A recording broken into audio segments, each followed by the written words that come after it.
বন্ধুরা সবাইকে স্বাগতম জানাচ্ছি নতুন একটা ভিডিওতে। আজকের ভিডিওতে আপনাদের খুবই কমনলি আস্কড একটা কোশ্চেন, কোন ক্যামেরা কিনবেন সেটার অ্যান্সার করার ট্রাই করব। আপনি যদি ভিডিও তৈরি করার কথা চিন্তা করে থাকেন কিংবা আপনি ইউটিউবার ভিডিও তৈরি করছেন অনেক দিন যাবত, নতুন একটা ক্যামেরা নিতে চাচ্ছেন, আপগ্রেড করতে চাচ্ছেন, সেক্ষেত্রে এই ভিডিওটা আপনার আসলে হেল্পফুল হতে পারে।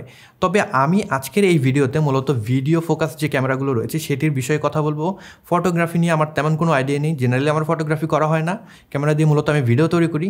সো সেই পার্সপেক্টিভ থেকে আমি আমার যে নলেজ রয়েছে সেটা আপনাদের সাথে শেয়ার করার ট্রাই করব। This is your host James Prince and welcome to James. Camera কেনা কিংবা আপগ্রেডের ক্ষেত্রে প্রথম যে বিষয় চলে আসে সেটা হলো আপনার প্রয়োজন। আপনি কোন ধরনের কন্টেন্ট তৈরি করেন, কী ফিচার আপনার দরকার, সেই বিষয়টা আসলে আপনার প্রথমে কনসিডার করতে হবে।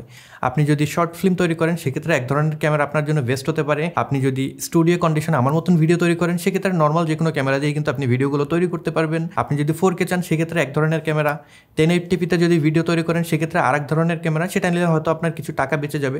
তো এই বিষয়গুলো কিন্তু আপনাকে কনসিডার করতে হবে। তো এই বিষয়গুলো আপনি যখন জেনে ফেলবেন এরপরে আপনি পরবর্তী সেকশনে চলে যেতে পারেন। তো আপনার কাছে যদি অলরেডি কোনো ক্যামেরা থেকে থাকে, হয়তো বা 700D রয়েছে কিংবা একদম ক্যাননের যে এন্ট্রি লেভেলের ক্যামেরা রয়েছে 1200D, এই ধরনের ক্যামেরাগুলো রয়েছে, সেটা দিয়ে আপনি ভিডিও তৈরি করছেন বা করতে চাচ্ছেন। এখন চিন্তা করছেন আপনি ওই ক্যামেরাটা ব্যবহার না করে নতুন একটা ক্যামেরা দিয়ে ভিডিও তৈরি করবেন যেগুলোতে ভিডিও ভালো হয়। সেক্ষেত্রে আমি বলবো যদি আপনার 1080pতে ভিডিও শ্যুট করার ইচ্ছা থাকে সেক্ষেত্রে আপনার ক্যামেরাটা আপগ্রেড করার দরকার নেই। আপনি ম্যানুয়াল ফোকাসে ওই ক্যামেরা দিয়ে কিন্তু সুন্দর ভিডিও তৈরি করতে পারবেন। ইভেন আমার চ্যানেলে মোটামুটি 30-40টা ভিডিও রয়েছে যেগুলো আমি ক্যাননের 1200D দিয়ে শ্যুট করেছি। আপনারা কিন্তু বলতে পারবেন না কোন ভিডিওগুলো আমি সেই ক্যামেরাটা দিয়ে শ্যুট করেছি। সো আপনি যদি স্টুডিও কন্ডিশনে এই টাইপের ভিডিও তৈরি করেন সেক্ষেত্রে আপনার কাছে যে ক্যামেরা রয়েছে সেটা দিয়ে আপনি সুন্দরভাবে 1080p ভিডিও তৈরি করতে পারবেন। তবে আপনার কাছে যদি কোনো ক্যামেরা না থেকে থাকে, একদম শুরু করতে চাচ্ছেন, একটা এন্ট্রি লেভেলের ক্যামেরা নিতে চাচ্ছেন, এই ক্যামেরাগুলো দিয়ে আপনি খুব ভালোভাবে 1080p যে ভিডিওগুলো রয়েছে সেগুলো করতে পারবেন। যদিও এই ক্যামেরাগুলোতে আপনার 4K ফিচার রয়েছে, তবে এই ক্যামেরা দিয়ে 4K শ্যুট না করার আসলে সাজেশন থাকবে। আপনি যদি 1080pতে ভিডিও শ্যুট করেন, this camera is for you. যে ক্যামেরাটার কথা বলছি সেটা হলো ক্যাননের 250D। এটা আসলে ডিফারেন্ট নামে বাজারজাত করা হয়। আমাদের দেশে আসলে সবকটা ভার্সনই পাওয়া যায়। আপনি 200D Mark II রয়েছে, 250D কিংবা SL3, তিনটা ক্যামেরাই কিন্তু সেম ক্যামেরা, আপনারা কিন্তু যে কোনো একটা পিক করতে পারেন। এই ক্যামেরাটা যদি আপনি নিতে চান মোটামুটি 45 থেকে 55 হাজার টাকার ভিতরে আপনার খরচটা পড়বে, কারণ এখন কিন্তু সব কিছুর দাম একটু বাড়তির দিকে রয়েছে ক্যামেরা ইকুইপমেন্টের। সেক্ষেত্রে একটু বেশি দাম আপনার দিতে হবে। আমি আপনাদেরকে সাজেস্ট করবো 2-1 মাস ওয়েট করে দেখতে পারেন। যদি সাপ্লাই মার্কেটে প্রপারলি থাকে সেক্ষেত্রে কিন্তু ক্যামেরার দাম কমে যেতে পারে। এই ক্যামেরার সাথে কিট লেন্স আপনারা পেয়ে যাবেন। পরবর্তী সময় আপনারা 50mm এর 1.8 যে লেন্স রয়েছে সেটা নিতে পারেন, অথবা 24mm এর প্যানকেক লেন্স, সেটাও কিন্তু আপনারা নিতে পারেন। তো বেটার একটা 1080p রেজাল্ট কিন্তু এই ক্যামেরা থেকে আপনারা পেয়ে যাবেন মোটামুটি 60,000 টাকা যদি আপনারা খরচ করতে চান। এখন ধরলাম আপনার বাজেটটা আরেকটু বেশি রয়েছে, সেক্ষেত্রে আপনারা DSLR ক্যামেরা না নিয়ে মিররলেস ক্যামেরা নিতে পারেন। মিররলেস ক্যামেরার ক্ষেত্রেও এই বাজেট রেঞ্জে আমি আপনাদেরকে সাজেস্ট করবো ক্যাননের দিকে যাওয়ার, কারণ ক্যাননের M50 Mark II যে ক্যামেরাটা রয়েছে সেই ক্যামেরাটা আপনারা কনসিডার করতে পারেন। এটা মূলত মিররলেস ক্যামেরা, খুবই ছোট, যারা ব্লগার রয়েছেন কিংবা ইউটিউবে স্টুডিও কন্ডিশনে ভিডিও তৈরি করেন তাদের ক্ষেত্রে কিন্তু এটা বেশ ভালো কাজ করবে। আর যদি এটার দাম একটু বেশি মনে হয় সেক্ষেত্রে আপনারা অরিজিনাল M50 যেটা রয়েছে সেটাও আসলে কনসিডার করতে পারেন, যেহেতু এটা আসলে একটু পুরানো ক্যামেরা, কম দামে হয়তো আপনারা পেয়ে যাবেন। দুটার আসলে যে আপনার কালার প্রোফাইল, কালার সায়েন্স কিংবা ফিচার মূলত কিন্তু সিমিলার।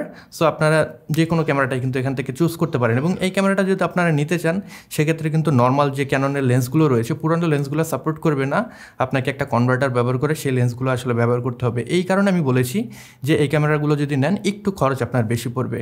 আর যদি আপনারা নেটিভ মাউন্টের লেন্স নিতে চান সেক্ষেত্রে সিগমার আপনারা 30mm f1.4 লেন্স পেয়ে যাবেন, 16mm পেয়ে যাবেন, 56mm পেয়ে যাবেন। এগুলো কিন্তু বেটার, একদম নেটিভ মাউন্টে কাজ করবে। সো এই লেন্সগুলো আপনারা কনসিডার করতে পারেন। তো এই ক্যামেরাটা যদি নিতে চান মোটামুটি কিন্তু আপনার 60,000-এর উপরে বাজেট রাখতে হবে। সেক্ষেত্রে আপনারা ক্যাননের যে মিররলেস রয়েছে M50 Mark II কিংবা M50 এগুলো কনসিডার করতে পারেন। এরপর ধরলাম আপনি মোটামুটি সিরিয়াস ইউটিউব নিয়ে ইউটিউবার আপনাকে হতেই হবে, বেটার কন্টেন্ট আপনাকে তৈরি করতেই হবে। সো আপনি বেশ ভালো পরিমাণে টাকা ইনভেস্ট করতে চান, সেক্ষেত্রে আপনারা 4K-র দিকে যেতে পারেন। 4K যে ক্যামেরাগুলো রয়েছে সেটা থেকে আপনারা কিন্তু বেটার একটা রেজাল্ট পাবেন। যদি 4K ভিডিও আপনারা শ্যুট করতে চান সেখানে আমি ক্যাননের থেকে সনিকে এগিয়ে রাখবো। সনির A6400 এই ক্যামেরাটা আপনারা কনসিডার করতে পারেন। এই ক্যামেরাটা যদি নিতে চান কিট লেন্স সহ হয়তো আপনাদের 85,000 টাকার মতন পড়বে। এটা আসলে মার্কেট কন্ডিশনের উপর ডিপেন্ড করে, এই দামটা কিন্তু ওঠানামা করে। তবে আরেকটা ক্যামেরা সনি নতুন রিলিজ করেছে যেটার নাম হলো সনি ZV-E10।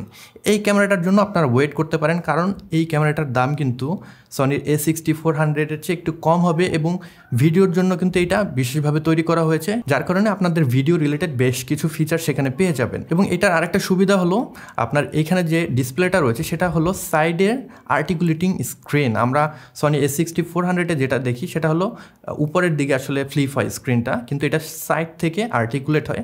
সো এটাও কিন্তু একটা ভালো ফিচার যদি আপনি ব্লগ করতে চান। দুইটা ক্যামেরার সেন্সর সেম, কালার সায়েন্স কিন্তু ZV-E10-এ আপনি বেটার পাবেন। সনির যে নতুন কালার সায়েন্স সেই সুবিধাটা কিন্তু আপনারা ZV-E10-এ পাচ্ছেন। সো কালার সায়েন্সের দিক থেকে যদি চিন্তা করি আমি ZV-E10-কে এগিয়ে রাখবো এবং এখানেও কিন্তু আপনি S-Log যে প্রোফাইল সেগুলো পেয়ে যাচ্ছেন। সো এখানে মিস করার কিছু নেই। যদি আপনারা 4K আসলে ভিডিও শ্যুট করতে চান সেক্ষেত্রে একটু ওয়েট করে সনি ZV-E10 এই ক্যামেরাটা দেখতে পারেন। তো এই দুইটা ক্যামেরা নেওয়ার ক্ষেত্রে আপনাদের বাজেট কিন্তু মোটামুটি 1 লাখ টাকার ভিতরে রাখতে হবে, কারণ শুধুমাত্র ক্যামেরা কিনলে কিন্তু হচ্ছে না। আপনি যদি ক্যামেরা বডি কিনতে চান হয়তো আপনার 72 থেকে 75 হাজার টাকার মতন পড়বে A6400। যদি ZV-E10 নিতে চান এখন এটার দাম বলা যাচ্ছে না, তবে এটা কিন্তু A6400-এর চেয়ে একটু কম হবে। সেক্ষেত্রে এটার সাথে আপনাকে লেন্স অ্যাড করতে হবে, সেই লেন্সের দাম মোটামুটি 30 হাজার টাকার মতো পড়বে যদি আমার মতন সিগমা 30mm নিতে চান। তো টোটাল আপনার 1 লাখ টাকা বাজেট রাখতে হবে যদি আপনি 4K-তে ভিডিও শ্যুট করতে চান।